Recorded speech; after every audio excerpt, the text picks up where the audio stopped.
Okay, so the first stitch we're going to be looking at here, remember this is extra credit for our sewing practice project, is the back stitch. So to do a back stitch, you're going to start your stitch as usual. You're going to come in from the back of your fabric. You're going to pull through until you hit your knot in your string. And then your first stitch is just going to be normal, just like it would be with a running stitch or like any other kind of stitch. So we're going to pull through for that first stitch. For the rest of our stitches though, instead of just coming out and then going along forward like we would for something normal, once we come out of our fabric, we are going to go back again to the end of our previous stitch. And what this is going to do is this is going to give us a nice long straight line when we're not going to see gaps between our stitches like we normally would. So we're going to poke out of our fabric here, and then we're going to come over and go right back in right next to in the same hole as the end of our previous stitch. And we're going to keep doing that all the way across the fabric with our back stitches. So we're coming out a little bit further along and then going back down in right next to our previous stitch.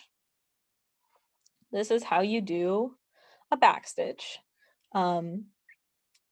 It's good for making one long line where you don't want to see any gaps or anything in between, but still pretty good.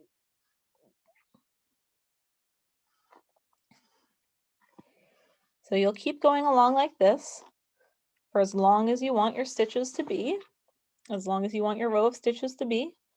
For this example, I think I'm just gonna end it right about here. I've done a nice little chunk of back stitches here.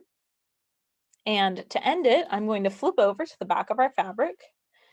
And the same way as we end any other kind of stitch, I'm going to come back under the previous stitch with my needle.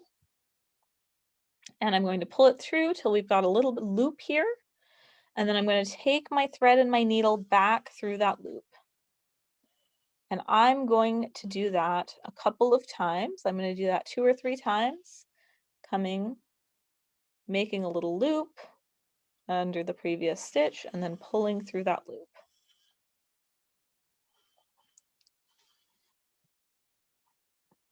Making a little loop and going through that loop. So pulling that over so we get a nice little knot right on here at the end.